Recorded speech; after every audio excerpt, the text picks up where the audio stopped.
Quand je prends le cas de l'alimentation scolaire, les questions de défis logistiques, les questions de fluctuation des prix des denrées, vous avez suivi qu'à un moment donné, l'année dernière, après les récoltes, il y a eu des augmentations des prix qui ne pouvaient pas s'expliquer. 41% d'augmentation du prix du maïs juste après les récoltes, c'était compliqué.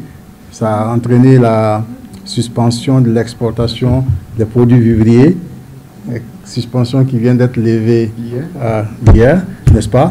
Donc, c'est un suivi continu pour pouvoir adapter les décisions au contexte et assurer un meilleur suivi des populations.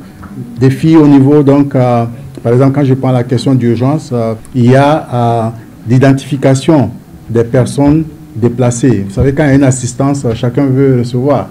Donc, la question de ciblage constitue aussi souvent un défi pour nous assurer que la personne qui bénéficie de l'assistance est celle qui doit en bénéficier. Donc, c'est un certain nombre de défis qui sont là. En termes de perspective, peut-être juste pour terminer sur ce point-là, on a essayé de montrer que nous sommes dans un processus d'innovation. Les derniers graphiques qu'on a présentés, les derniers graphiques-là avaient aussi ce volet d'intégration de nos activités.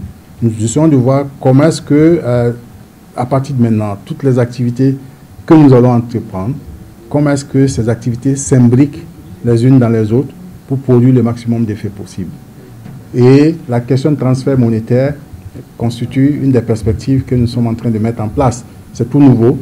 Nous l'avons mis en œuvre dans 70 écoles, n'est-ce pas? Et nous essayons de progresser en augmentant.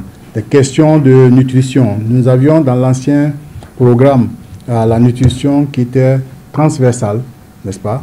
Donc, il n'y avait pas un socle, un pilier spécifique à la nutrition. Donc, dans les perspectives, nous avons, dans cette modification, nous avons intégré la nutrition comme étant un élément fondamental de nos interventions pour aligner, pour répondre donc aux préoccupations, comment est-ce qu'on collabore avec le gouvernement, pour aligner cette stratégie-là avec les priorités définies par le gouvernement et notamment le grand projet des 1000 jours que le gouvernement est en train de mettre en place. Donc, nous avons ces volets-là, nutrition qui est là.